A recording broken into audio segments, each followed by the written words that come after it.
This is Matt, a self-proclaimed music production wizard. He likes making his beats really loud so that he can impress girls.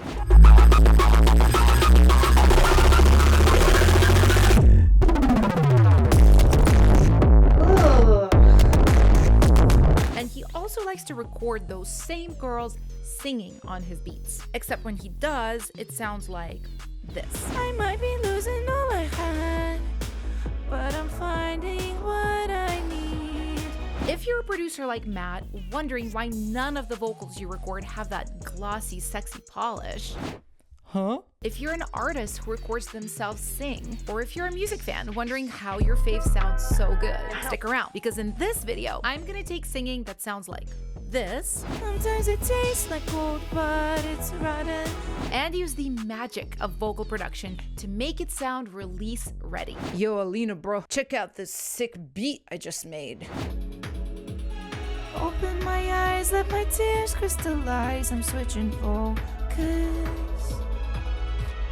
How exactly did you record this person? I don't know. I just told the chick to sing, and she just sang. This is wrong. The first rule of working with singers is that you never have them just sing. Unless you like haphazard vibratos. Open my eyes, let my tears crystallize. Mushmouth lyrics. Yeah, I'm letting go of the world that I know. Emotionless performances. I might be losing all I had, but I'm finding what I need. And a host of other problems. Instead, you do a clever little thing called performance shaping. This is where you build your vocals using 3 layers: fundamentals, texture, and personality and style. Think of fundamentals as the foundation of what your voice sounds like. For example, are you singing in chest voice or head voice? What do your vowels sound like? Are they big and open like this? Sometimes it tastes like gold, but it's rotten. Or are they closed off and tight? Sometimes a cage can look like a key. Are you pitchy? Who cares if they're pitchy?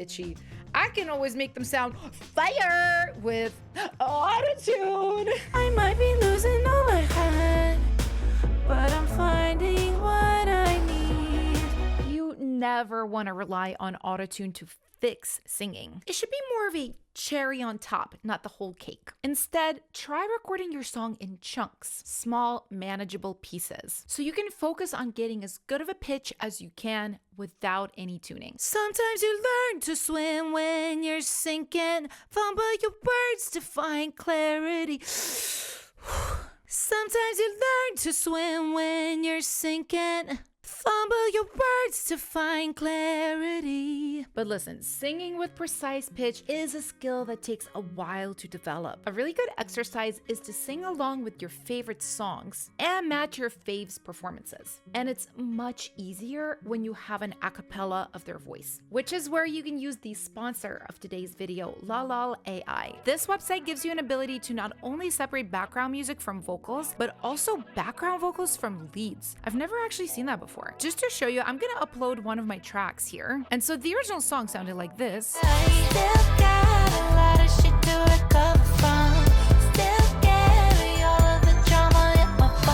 Now we just have the vocals. Ego took some biggins, but I rose up just to grow up. And then there's track without the vocals.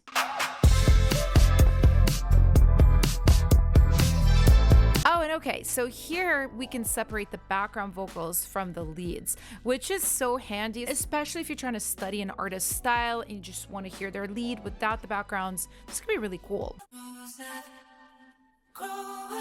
Yeah, those are my backgrounds. Awesome. You guys can try LaLal AI today by clicking the link in the description. Once you lock in the fundamentals, texture and style is what really takes a vocal from what to hot. Try some of these approaches. Cry to make a vocal more emotional. Open my eyes, let my tears crystallize. I'm switching focus. And exhale at the end of a phrase to make it a little sexier. But what I know is... Wait, I have to tell them how to sing? Yo, baby, try some of that, whatchamacallit, cry, exhale thingy, whatever she said. Yeah. It would be better to use performance cues. Huh? What are those? These are simple instructions you can tell a singer that will lock them into a sound without overloading them with technical jargon. For example, if you tell somebody to sing on their tiptoes, they will automatically sing in a lighter tone. I might be losing all I had. Or if you tell them to bite the words, they will get more percussive. But I'm finding what I need. My girl over there sounding amazing. Guess my work here is done, eh? Hardly. Once you capture and comp good performances, it's time to tune them. Yeah, great. Slap some autotune on it so I can get back to shooting people in my sick game. Not so fast. If you want your vocals to sound natural, you should use a graphical tuner instead. Capture your performances and then carefully go through them, moving your notes subtly up and down to get closer to perfect pitch, while still keeping some of the imperfections. For example, let's try it on this vocal. Sometimes it tastes like gold, but it's rotten. Right here on the word bud, I think the vibrato goes a little bit too low. It gets a little flat. So I'm just gonna grab this note here, split it so that I can see, where it really dips too low. And I can just raise this up just a little. Gold, but it's rotten. Pretty good. And then right here, the word sometimes. Sometimes it tastes like... The first note feels a little flat and the second note feels a little sharp. So I'm just gonna fix that. This one just needs to go down a bit. I won't go all the way to 0, maybe around 10. And this one I'm gonna raise just a bit, maybe minus 15-ish. Sometimes it tastes like... The reason I don't go all the way to 0 is because I'm using a technique I call honoring the natural performance. If I leave it just a little bit pitchy, the ear doesn't actually hear it as pitchy, but more natural. Now, one thing though to keep in mind, I don't know if you guys can hear this, but because I moved the note up, this actually made my sibilance sound weird. It phased it out a bit. Listen really closely. Sometimes it has a really strange sound to it. So this is something super common. You have to work around the sibilance in most graphical tuners. So I'm gonna undo what I just did, and then I'm gonna split the S from the note, and then I'm gonna raise just the note. And once you're done, your vocals should sound something like this. Sometimes it tastes like gold, but it's rotten. Sometimes a gauge can look like a key. Sometimes it takes your whole life free falling to be free. And hey, I know vocal editing can seem really fiddly, which is why I'm dedicating a full module to it, comping, tuning, time editing, and so much more in my upcoming vocal production course. It will help you go from hating how you sound to knowing exactly how to work with your voice or another singer's to get the best sound. This course will also teach you which gear to use and how to set up your recording room, how to arrange doubles, harmonies, effects throws, how to dial in your vocal mixes, and also how to perform your vocals in the first place to make them really hit. Get on the early access list to be the first to know when it's out. Now are we done so I can get back to my game? Of course not. Now we need to mix our vocals. And to make them sound spicy, I'm gonna use this vocal template that I made with all free plugins. All right, so this is the lead vocal chain right here. I'm first rolling off the lower frequencies and I'm boosting a little bit in the mid-range. This is gonna keep my voice from sounding kind of tinny when later on I boost more of the highs. Then I'm compressing with this free compressor called Molotok. Shout out to my fellow Slavic people. After that, I have another compressor. When you use more than one, it's called serial compression. And this is just kind of topping off the compression. Then I'm de-essing, really important because otherwise your sibilance can be like we don't want that. Now we're gonna do our brightener EQs. The first one is boosting at 8,000 hertz. You just turn this knob to choose how much. Next one is boosting the vocals crunch, so about 3,000 hertz and just a little bit. And then we're boosting the super high air, 10,000 hertz, just a little bit. I'm also gonna bust this out to a verb, delay, and a doubler bus. And now we go from sounding like this. Sometimes you learn to swim when you're sinking. To this. Sometimes it hurts, but I'm still beginning. Oh, whoa, all these plugins are free? Yep.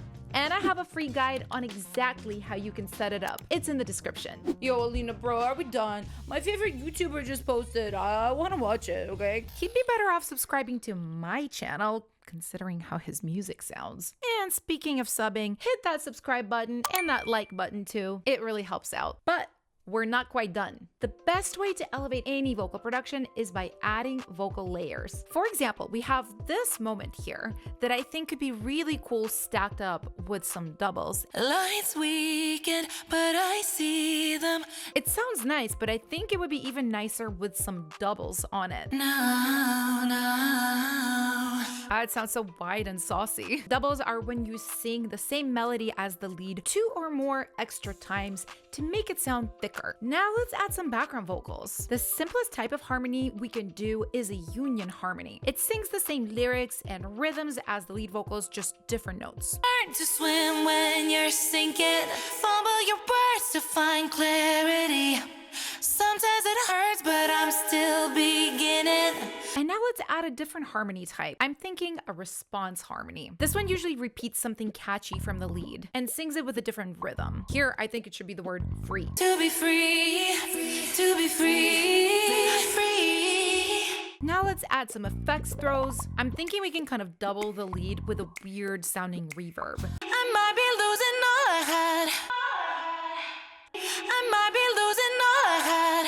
And now let's go off on some ad-libs. Oh, but it's running. Whole life free falling. Clarity.